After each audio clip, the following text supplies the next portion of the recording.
start today the chapter 3 of business laws, that is the Sale of Goods Act 1930, Unit 1, Formation of the Contract of Sale. Now over here we have a unit overview.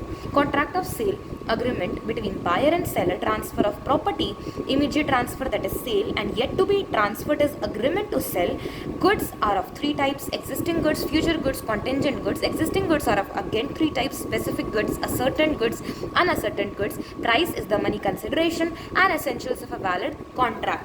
Now, Sale of Goods before Sale of Goods Act 1930 deals with the laws relating to sale of goods in India. This act is mainly based on English Sale of Goods Act 1893. Before the Sale of Goods Act 1930, all the provisions relating to sale of goods were covered under the Chapter 7 of Indian Contract Act 1872. A strong need was felt to have an independent Sale of Goods Act, and consequently a new act called the Sale of Goods Act 1930 was passed. The act came into force from 1st July 1930 and extends to the whole of India. So what is the introduction? Sale of good is one of the specific forms of contracts recognized and regulated by law in India. Sale is a typical bargain between the buyer and the seller. The Sale of Goods Act 1930 allows the parties to modify the provisions of the law express stipulations.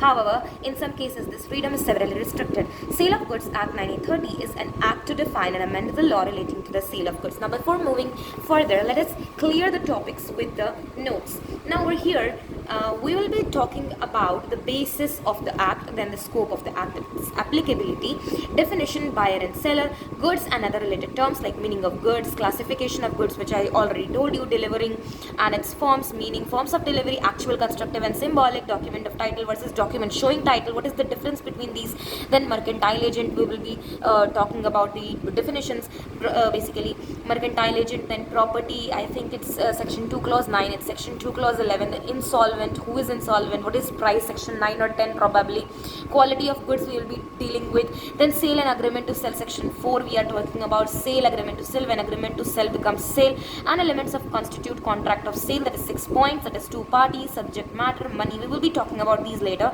Then we will be distinguishing sale and agreement to sale, then sale and hire purchase, sale and bailment, sale and contract for work and labor, then contract for sale, how made, section 5, that is modes, that is 6 modes are there, subject matter of contract of sale like existing, future, goods perishing or before the making of the contract, or goods perishing before sale but after sale of agreement, yes, and then perishing of future goods, then a certain amount of price, as I said, section 9 and 10 we will be talking about that. So basically what is it? Okay, now SOGA, its scope and applicability, I hope that it's visible.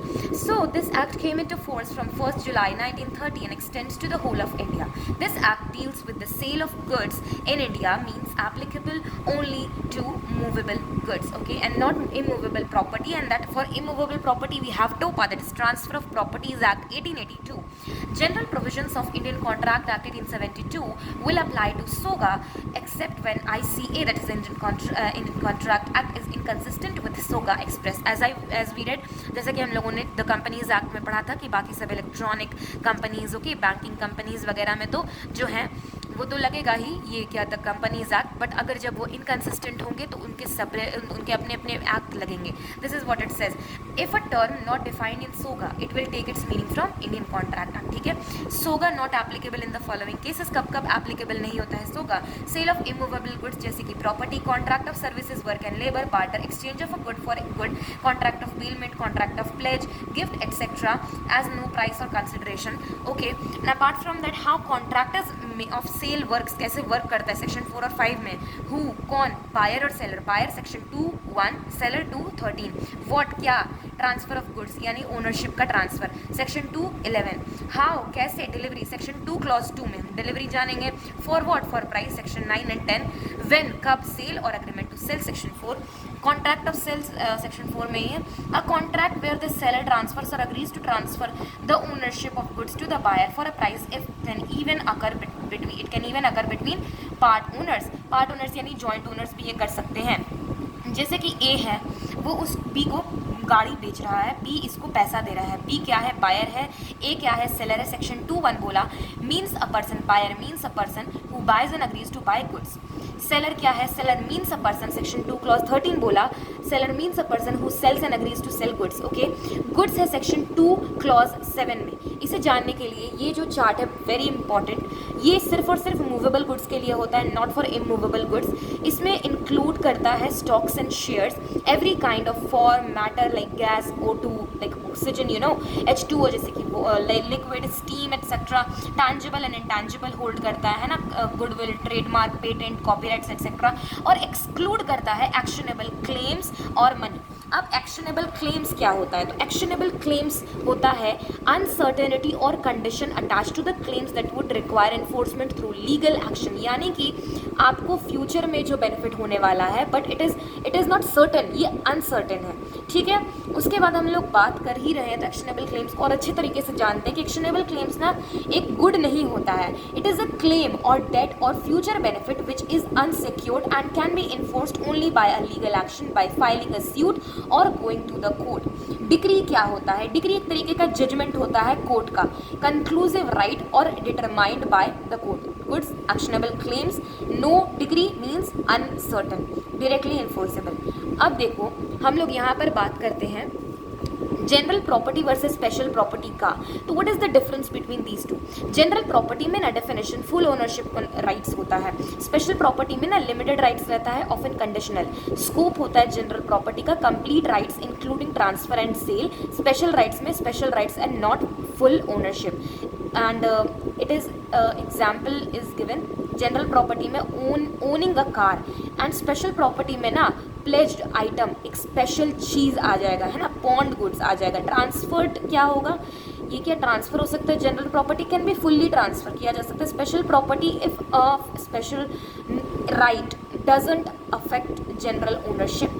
Legal rights क्या होता है, general property total control and responsibility आता है, special property में ना control limited specific conditions, delivery section 2 clause 2 में आता है। Actual, constructive and symbolic, actual मतलब फिजिकली आप डिलीवर कर रहे हो, डिलीवरी क्या होता है section 2 clause 2, delivery means what, we will be talking about these later, लेकिन डिलीवरी क्या होता है, तो delivery means voluntary transfer of ownership from one person to another. इसका 3 तरीके का होता है, एक्चुअल यानी कि फिजिकली आप डिलीवर कर रहे हो, कंस्ट्रक्टिव यानी कि आप एक्नॉलेज कर रहे हो कि हाँ देखिए जो ये ए का सामान था मैं जो ए के नाम से होल्ड कर रहा था अब मैं आपके बी के नाम से होल्ड कर रहा हूँ। सिंबॉलिक क्या हुआ, आपको एक टोकन दे दिए जैसे कि document of title, document showing title नहीं, डॉक्यूमेंट ऑफ टाइटल। हम लोग दोनों के बीच का डिफरेंस देखेंगे।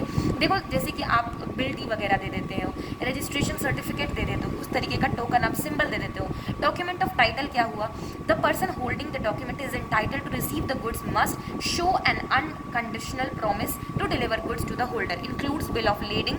अब देखो mate receipt is not a DOT, ठीक है, that is not a DOT, it is mate receipt, okay, mate receipt is not a DOT. Dock warrant, warehouse keeper certificate, wharfinger certificate, railway receipt, multi modal transport document.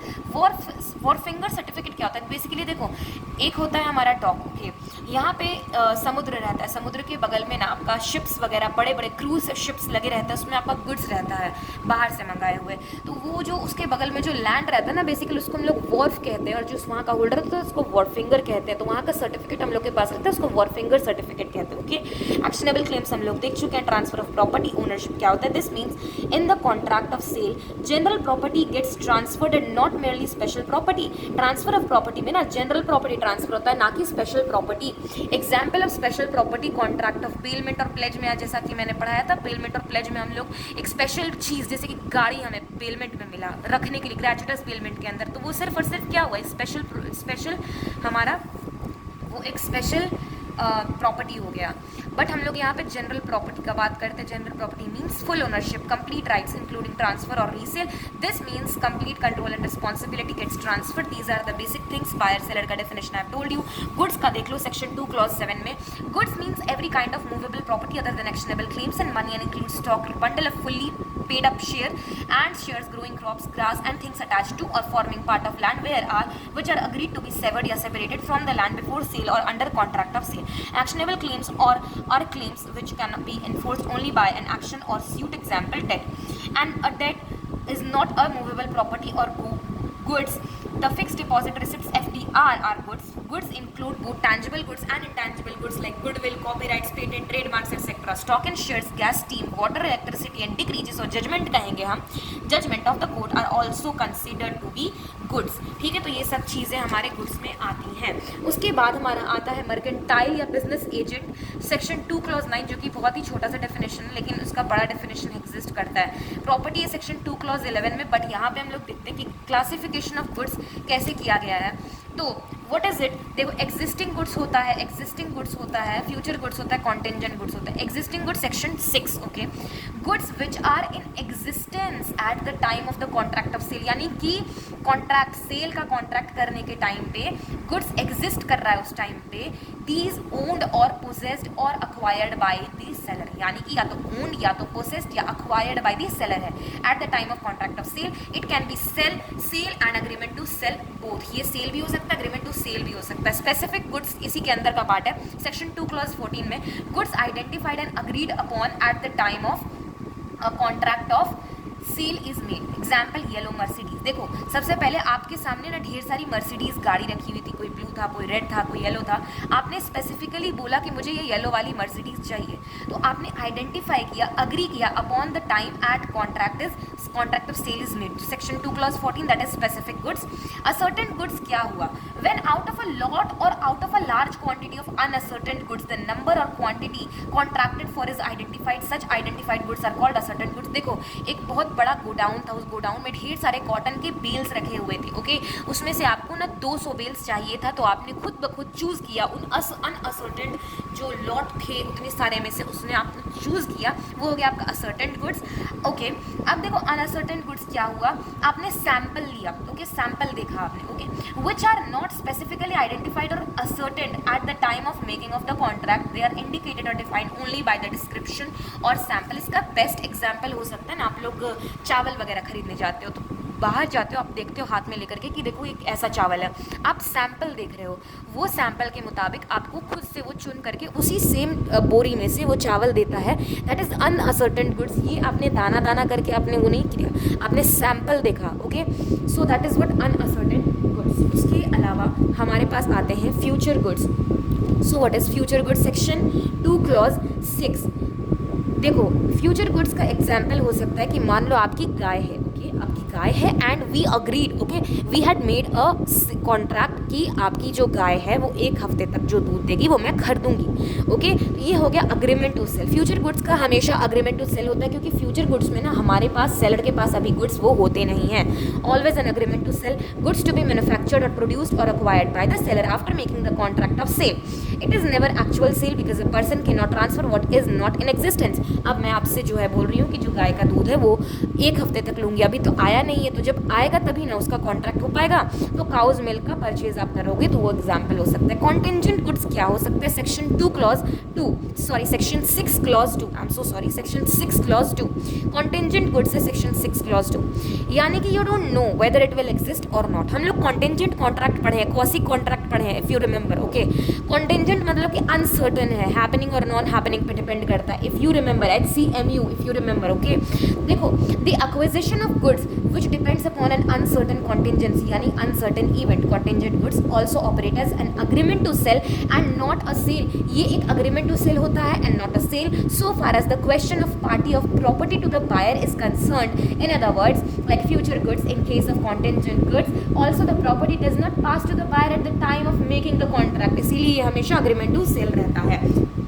Subject matter of contract of sale क्या है, सबसे पहला existing goods and future goods होता है, फिर contingent goods होता है, उसके बाद अग्रीमेंट टू सेल आता है. बट हम लोग बात कर रहे हैं कि एक्चुअली होता क्या है. सेक्शन 6 में तो existing goods and future goods आ गया. सेक्शन 7 में ना goods perishing before making of contract, यानी कि देखो इनिशियल इम्पॉसिबिलिटी हो गया. एग्जाम्पल देखो कि आपका एक गोडाउन है जिसमें ढेर सारा सॉल्ट रखा हुआ है, बाढ़ आ गया, आपने जो है आपने कॉन्ट्रैक्ट नहीं किया. Goods perishing before making of contract, contract करने से पहले बाढ़ आ गया, सारा का सारा नमक था ना आपका वो खत्म हो गया. That is contract is void, ये इनिशियल इम्पॉसिबिलिटी हुआ. Goods perishing before sale but after agreement to sell, यानी कि एक देखो गुड्स जो है सेक्शन 8 गुड्स पेरिश कर गया सेल से पहले बट अग्रीमेंट टू सेल के बाद, यानी हम दोनों ने एग्रीमेंट कर लिया कि आपका जो सॉल्ट है ना गोडाउन में वो मैं 10 kg खरीदूंगी, हम लोग का कॉन्ट्रैक्ट बन गया था, हम अग्री कर चुके थे खरीदेंगे। बट हुआ क्या ना कि बाढ़ आ गया तो सारा का सारा सॉल्ट जो था वो ख़राब हो गया, तो कॉन्ट्रैक्ट वॉइड बन जाता है। पेरिशिंग ऑफ फ्यूचर गुड्स ना जैसे सुपरवीनिंग इम्पॉसिबिलिटी है तो ये वॉइड हो जाता है, तो पेरिशिंग ऑफ फ्यूचर गुड्स भी एक तरीके का वॉइड ही है, सारा वॉइड ही हो गया। And this was all. उसके बाद हम लोग डिलीवरी पढ़ लिया, actual delivery, constructive delivery, symbolic delivery, ये सब हम लोग देखो। Document of title, document showing title, I told you. And in the meantime देखो सेक्शन 4 में ना sale and agreement to sell है। The following elements must coexist so as to constitute a contract of sales में चाहिए TDM PTAE. TDM पीटीएई क्या है? There must be at least two parties, the seller and the buyer, the two must be different persons. D, different persons. Subject matter of must necessarily be goods covering only movable property. M, may be either existing goods or future goods. Okay, a price in money not in kind should be paid or promised, but there is nothing to prevent the consideration from being partly in money or partly in kind। यानी कि आधा आधा चल सकता है, partly in money, partly in kind, partly in goods हो सकता है। लेकिन अगर आप पूरी तरीके से, आप जैसे कि मान लो मुझे गाय खरीदना है आपका, ओके, और आपको मेरी जो है, आपको मेरी थार खरीदनी है, तो हम लोग पूरी तरीके से उसका डील नहीं कर सकते। यानी कि आप मेरी गाय ले लो और आप मैं आपकी गाय ले लेती हूँ, आप मेरी थार का गाड़ी ले लो, दैट इज़ नॉट पॉसिबल। उसको हम लोग बार्टर सिस्टम कहेंगे। ओके, इकोनॉमिक्स में पढ़ा होगा आप लोगों ने। तो a price in money not in kind should be paid or promised, but there is nothing to prevent the consideration from being partly in money and partly in kind. Negotiable instrument act allows only money. Negotiable instrument act जब पढ़ोगे उसमें सिर्फ और सिर्फ money का ही बात होएगा, किसी भी तरीके का काइंड का बात होगा ही नहीं। Transfer of property T from seller to the buyer must take place contract of sale made by an offer for a price and acceptance of such offer। यानी कि ट्रांसफर ऑफ प्रॉपर्टी ना seller से buyer होना चाहिए, तो T. उसके बाद ना अ कॉन्ट्रैक्ट ऑफ सेल में भी एब्सोल्यूट और कंडीशनल, यानी कि एब्सोल्यूट और कंडीशनल होना चाहिए। एब्सोल्यूट यानी कि 100%। ये आपको नहीं लग रहा है कि ऑफर के जो एसेंशियल्स एलिमेंट्स थे उसी के तरह का हो रहा है ना, LCC, APTN एंड SETS, सो उसी तरीके का है। All other essential elements of a valid contract must be present. हमने दो तरीके का पढ़ा था, AFCC-LV और TILCP, तो वो सारे एलिमेंट्स भी इस वाले में आ जाएंगे। उसके बाद हमारे पास आता है question, what is the difference between sale and agreement to sell. उसमें देखो सबसे पहले तो this is a very vast topic और ये बहुत ही अच्छे तरीके से समझना ज़रूरी है। इसका मेमोरी ट्रिक है TNR LRN RII, TNR LRN III। देखो कैसे। सबसे पहले ट्रांसफर ऑफ प्रॉपर्टी। सेल में ना the property in the goods passes to the buyer immediately, यानी कि जो प्रॉपर्टी है ना गुड्स का वो बायर को इमीडिएटली ट्रांसफर हो जाता है। बट अग्रीमेंट टू सेल में क्या होता है ना, आप फ्यूचर गुड्स का बात कर रहे हो या तो कॉन्टिंजेंट गुड्स का बात कर रहे हो, ठीक है। तो property in the goods passes to the buyer और फ्यूचर डेट और on fulfilment of some condition. Nature of contract क्या होता है ना कि it is an executed contract and contract for which consideration has been paid. But agreement to sell क्या है ना कि it is an executory contract, that is contract for which consideration is to be paid at a future date. Remedies क्या होते हैं breach के? Cell का breach हो गया तो seller can sue the buyer for the price of the goods because of the property, बस because of the passing of the property there into the buyer. लेकिन अग्रीमेंट टू सेल में ना सिर्फ damages ही आप ले सकते हो, तो the aggrieved party can sue for damages only and not for the price unless the price was payable at the stated date. Okay, तो ये था TNR, transfer of property, nature of contract और remedies for breach. अब हम लोग देखेंगे LRN RII। देखो liability of parties sale में ना होता है लाइबिलिटी, अ सब्सिक्वेंट लॉस और destruction of the goods is the liability of the buyer, क्योंकि वो खरीद चुका है सामान। लेकिन अग्रीमेंट टू सेल में ना क्या होता है कि अभी तक तो ओनरशिप किसके पास है, अभी तक पोसेशन ओनरशिप प्रॉपर्टी का किसके पास है, सेलर के पास है। तो सच लॉस और destruction is the liability of the seller. Burden of risk, risk क्या है? हम लोग बोलते हैं ना कि risk prima facie passes, risk prima facie what is the line? Risk prima facie follows ownership, यानी जिसके पास ओनरशिप है उसके पास रिस्क है, तो risk prima facie follows ownership, risk follows ownership, ठीक है। तो सेल में बायर के पास, अग्रीमेंट टू सेल में सेलर के पास। हम लोग बात कर रहे हैं कि बर्डन ऑफ रिस्क, रिस्क किसका? बायर ने, सिंस क्योंकि खरीद लिया है तो risk of loss is that of buyer since risk follows ownership. But in agreement to sell में ना risk of loss is that of the seller, क्योंकि अग्रीमेंट टू सेल में ना ownership is with the seller only. Nature of the rights, देखो just in RAM होता है और just in पर्सोनेम होता है। जस्ट इन रेम यानी कि होता है कि आपके पास है right against the whole world which is with sale. Sale के केस में ना सेलर होता है, नेचर क्या होता है राइट का, creates just in rem means right against the whole world, but agreement to sell में क्या होता है ना, nature of right creates just in personam means right against a particular party to a contract. आपके पास right किसके खिलाफ है, बायर के पास, ओके, सेलर के व्यू से। Right of resale, the seller can not resell the goods क्योंकि वो तो ट्रांसफर कर चुका है। अग्रीमेंट टू सेल में ना may sell the goods since ownership is with the seller, उसके बाद हम लोग कंडीशंस वगैरह पढ़ेंगे, बट अभी रीसेल नहीं कर सकता वो, ओके मतलब रीसेल कर सकता है वो अग्रीमेंट टू सेल में। In case of insolvency of seller, in case of insolvency of buyers को समझने के लिए ना we have made this thing. देखो इंसॉल्वेंसी अगर बायर का होता है या तो सेलर का होता है, बायर का होता है अगर सेल है, अगर बायर इंसॉल्वेंट हो जाता है और वो सेल है यानी कि बायर बन चुका है उसका ओनर बायर बन चुका है, तो court can take control over the goods. But अगर वो agreement to seller buyer insolvent हो चुका है तो ना court can not take control over goods, ठीक है।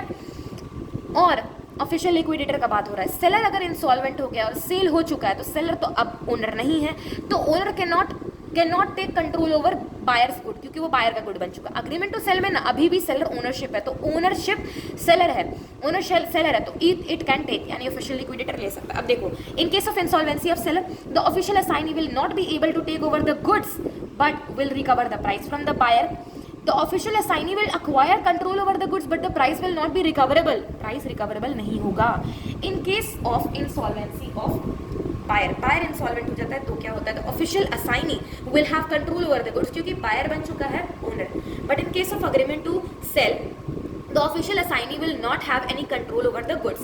So once again we will be talking about this कि sale और agreement to sell में ना TNR, LRN, RII transfer of property होता है, नेचर ऑफ कॉन्ट्रैक्ट होता है, रेमेडीज फॉर ब्रीच होता है TNR, लाइबिलिटी ऑफ पार्टीज होता है, बर्डन ऑफ रिस्क होता है, देन नेचर ऑफ राइट्स होता है, राइट ऑफ रीसेल होता है, in case of insolvency of seller होता है, in case of insolvency of buyer होता है।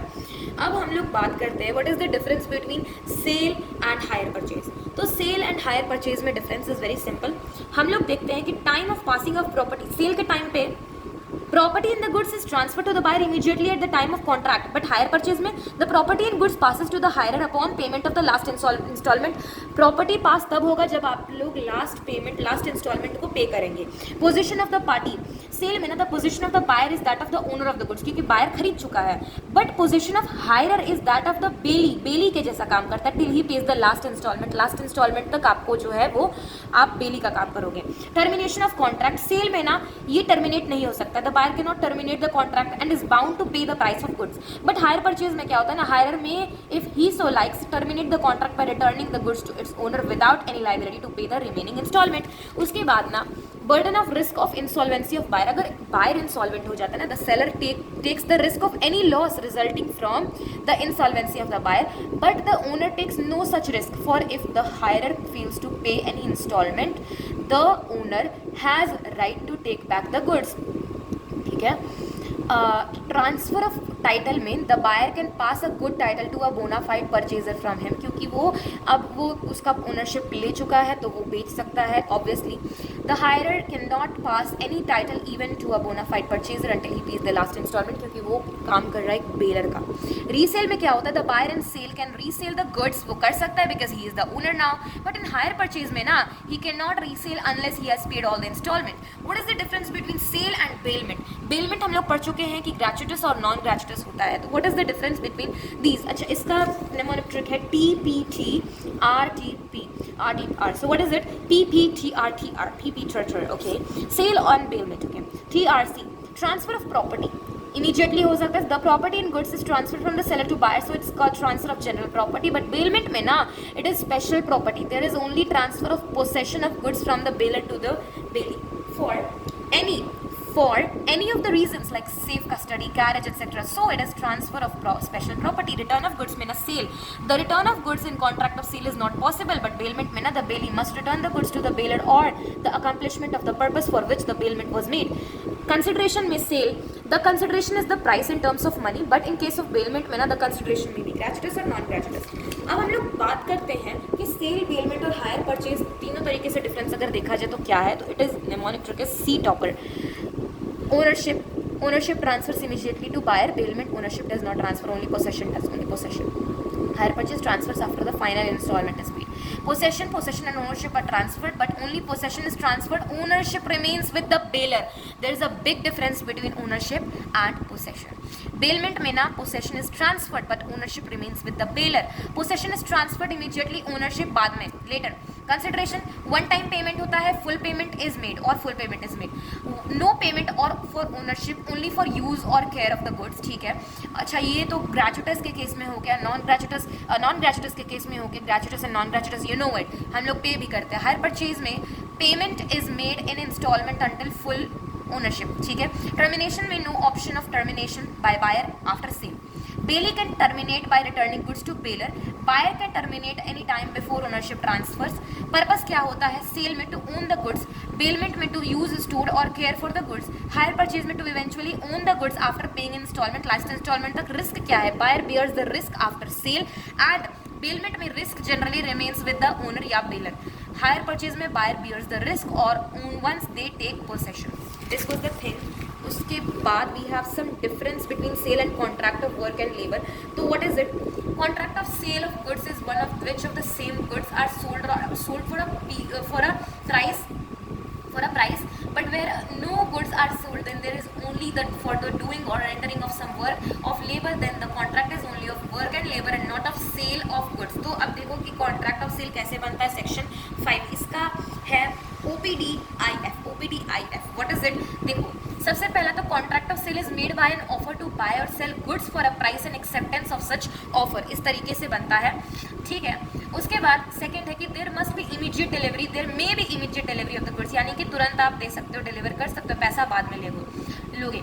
There may be immediate payment of the price, but it may be agreed that the delivery is made at some future date, यानी कि आप immediate payment कर दो लेकिन आपको ना डिलीवरी बाद में मिलेगा.